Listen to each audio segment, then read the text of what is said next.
Assalamualaikum warahmatullahi wabarakatuh. Salam sejahtera bagi kita semua. Om Santi Santi Om, Nama Budaya, Salam Kebajikan, Sampurasun. Nah, pada hari ini mata kuliah Sejarah Sosial akan membahas mengenai aspek sejarah sosial dalam penelitian sejarah Indonesia. Kita aplikatifkan dalam penelitian sejarah Indonesia. Nah, sebelumnya kita sudah membahas mengenai ruang lingkup. Nah, kita akan membahas akan lebih mendalam. Nah, di sini saya akan membahas bagaimana sejarah sosial dan cakupannya. Nah, sebelum sejarah sosial dikenal sebagai salah satu bidang sejarah politik lebih dahulu dikenal. Sejak lama perhatian sejarah terbatas pada sejarah politik. Nah, yaitu sejarah yang memusatkan perhatiannya pada masalah negara dan hubungan-hubungannya, dan terutama pada golongan yang memegang kekuasaan dalam negara seperti raja-raja, pemuka-pemuka militer, dan pemuka-pemuka politik lainnya. Nah, penulis-penulis sejarah pada abad ke-16 sampai abad ke-18 lebih banyak kegiatannya dalam penulisan biografi raja-raja atau keluarganya. Sering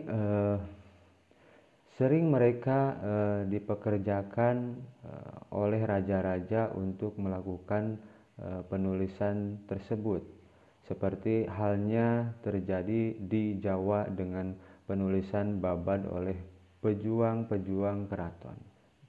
Mereka menulis sejarah semata-mata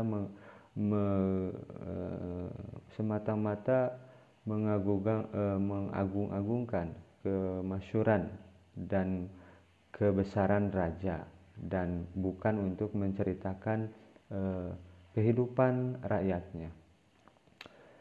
Sesudah itu muncul sejarah agama yang dipengaruhi oleh akibat pertentangan agama yang berabad-abad lamanya. Nah, pada akhirnya abad ke-18 perhatian terhadap gejala ekonomi tumbuh berhubungan erat dengan lahirnya ilmu ekonomi sebagai cabang ilmu pengetahuan, yang dikemukakan oleh Adam Smith.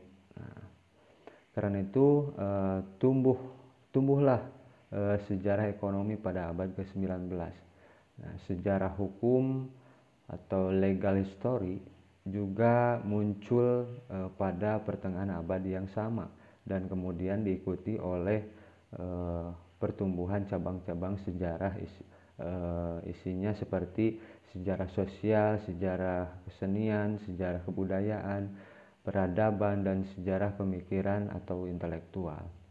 Nah, pengaruh romantisisme, nasionalisme, dan perkembangan ilmu pengetahuan yang pesat pada periode itu cukup berarti. Nah, perhatian orang terhadap bidang-bidang sejarah yang tersebut terakhir ini mungkin makin meningkat tumbuhnya spesialisasi. Nah, misalnya dalam sejarah sosial ekonomi lahir spesialisasi seperti sejarah agraria, sejarah pertanahan atau sejarah pertanahan, dan sejarah demografi, sejarah perdagangan, sejarah industri, sejarah uang dan bank, dan sebagainya. Nah, timbulnya spesialisasi ini di satu pihak telah menyebabkan sejarawan berkenalan dengan bidang yang semula ada di luar perhatiannya. Di lain pihak, bidang sejarah semakin luas melampaui batas-batas sejarah politik yang konvensional. Tidak berbeda dengan sejarah ekonomi dan bidang-bidang sejarah lainnya, sejarah sosial dalam pertumbuhannya menjadi lawan bagi sejarah politik. Apabila sejarah politik lebih menitik beratkan kepada golongan elit, maka sejarah sosial menitik beratkan pada golongan elit non-elit. Ya, maka sejarah sosial menitik beratkan pada non-elit.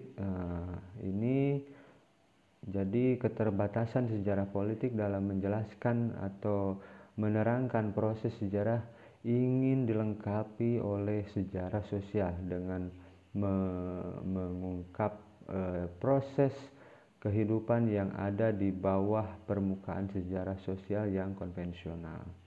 Nah, kemampuan sejarah sosial mengungkapkan sisi lain dari kehidupan masyarakat menyebabkan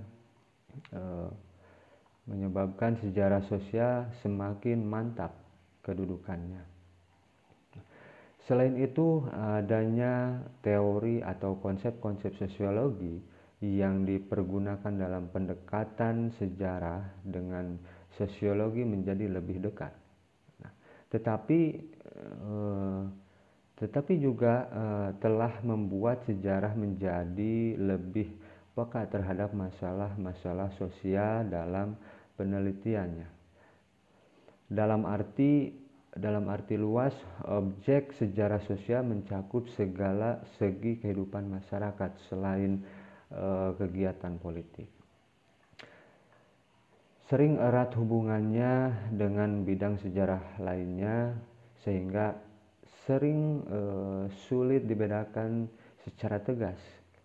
Beberapa segi yang dapat dimasukkan dalam kategori ini antara lain ialah sejarah kota, sejarah pedesaan, sejarah kelembagaan, sejarah kelompok-kelompok sosial tertentu, baik formal maupun informal, seperti kelompok sosial di bawah tanah atau yang bisa disebut underworld,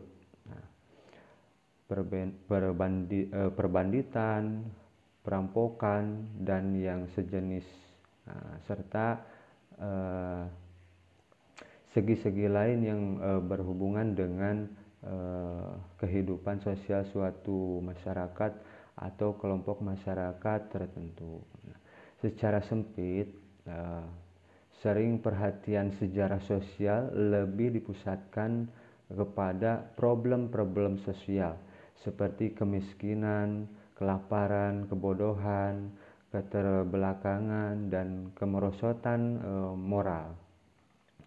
Masalah-masalah yang berhubungan dengan kepincangan dalam pengadaan pangan, sandang, perumahan, kesehatan, dan pendidikan. Pada dasarnya merupakan sumber pertama bagi timbulnya problem sosial. Demikian juga halnya dengan masalah-masalah yang berhubungan dengan perubahan sosial, perubahan tata nilai, agama, dan tradisi kebudayaan ikut mempengaruhi timbulnya problem sosial.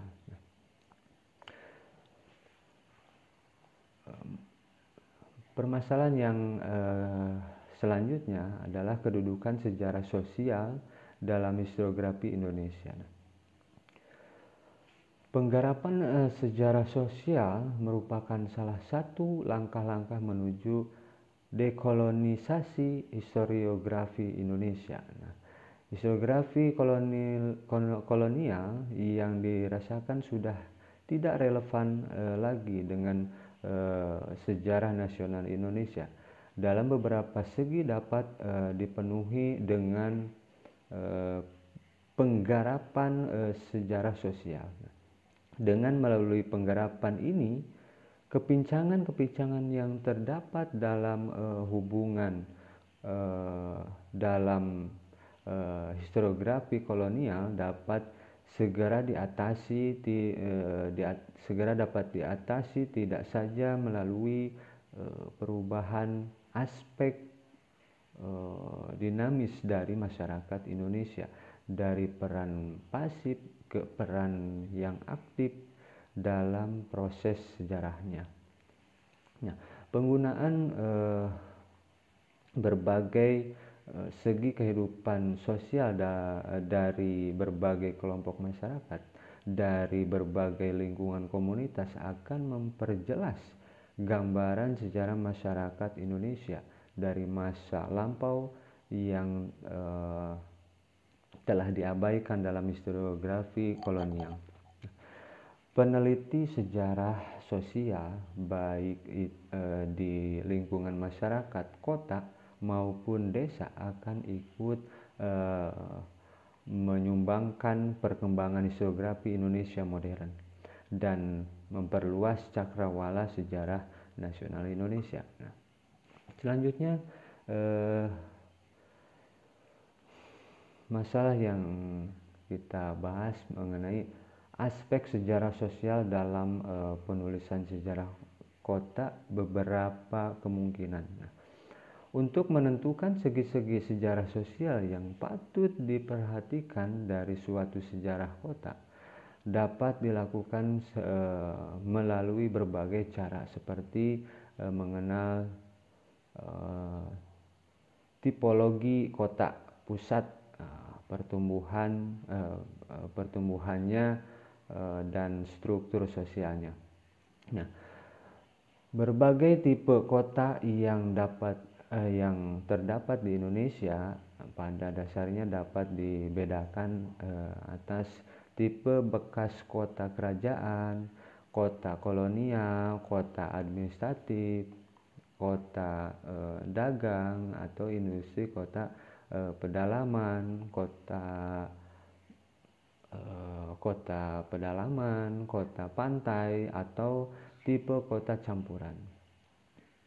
Nah, tiap tipe pada dasarnya memiliki pertumbuhan sendiri-sendiri dan corak kelompok-kelompok sosialnya masing-masing. Pada pusat kota bekas kerajaan seperti Yogyakarta, Surakarta misalnya, jadi pusat pertumbuhan sering bersumber pada pemerintahan kerajaan. Struktur fisik kota biasanya masih dapat dikenal.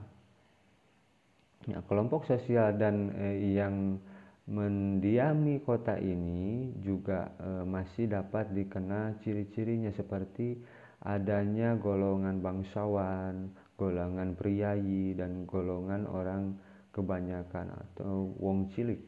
Nama-nama kampung atau komunitas sering masih pula dapat diruntut dan dapat dihubungkan dengan pemerintahan keraton.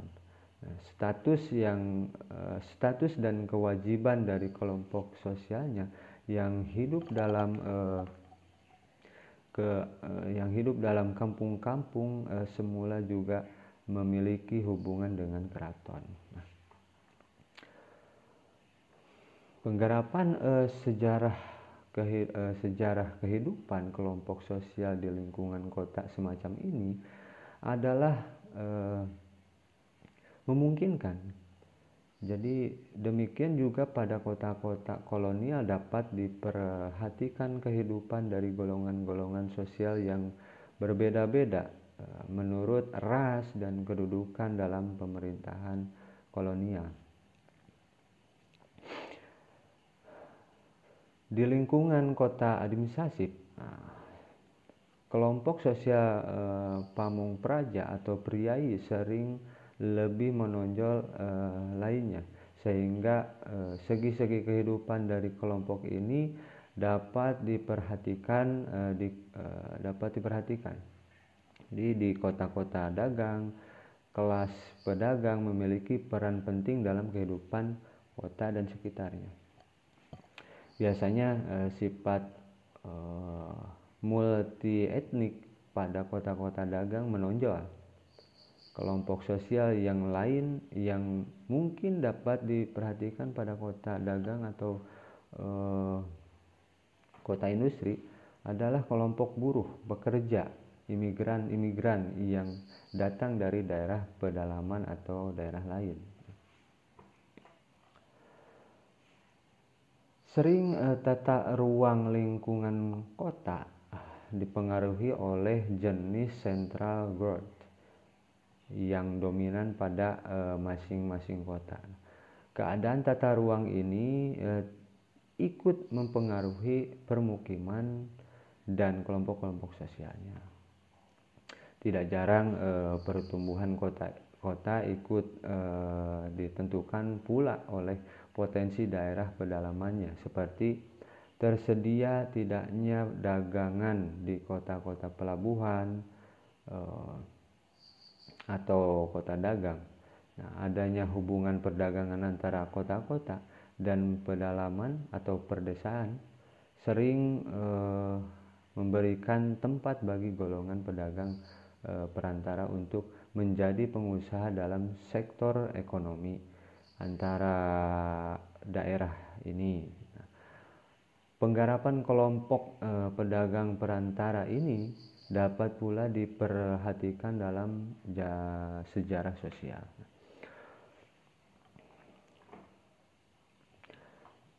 Hubungan pertumbuhan kota dengan daerah pedalaman dapat juga dilihat dari segi tersedianya prasarana seperti jalan dan alat transportasi yang ikut mempengaruhi komunitas antara dua lingkungan tersebut. Nah, pada kota-kota tertentu, pembangunan jalan kereta api memiliki arti penting bagi perkembangan kota, seperti kota-kota Surabaya dan Semarang, terutama sejak akhir abad ke-19.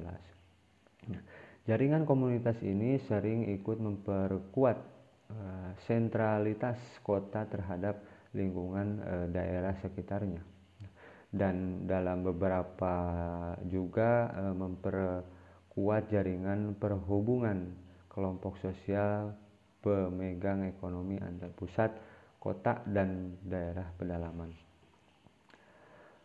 Masalah-masalah pendidikan, kesehatan, perumahan, dan permukiman dapat pula diperhatikan dalam pengungkapan sejarah sosial di kota. Demikian juga masalah urbanisasi dan pertambahan penduduk merupakan unsur penting yang dalam problem pemukiman, perumahan, dan pencemaran lingkungan kota, serta timbulnya masalah sosial lainnya seperti kriminalitas, pelacuran, perjudian yang merupakan sebagai masalah. Nah,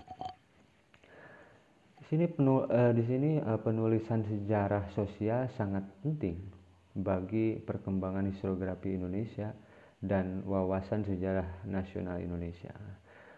Penelitian sejarah sosial dapat dilakukan baik dalam lingkungan kota atau desa maupun dalam unit-unit sejarah lokal di daerah Indonesia. Berbagai aspek sejarah sosial dapat dipilih dalam penulisan sejarah kota Indonesia sesuai dengan unsur-unsur yang potensial dalam pertumbuhan kota masing-masing. Demikian penjelasan mata kuliah pertemuan kali ini, semoga bermanfaat. Kita bertemu di minggu depan. Terima kasih. Assalamualaikum warahmatullahi wabarakatuh.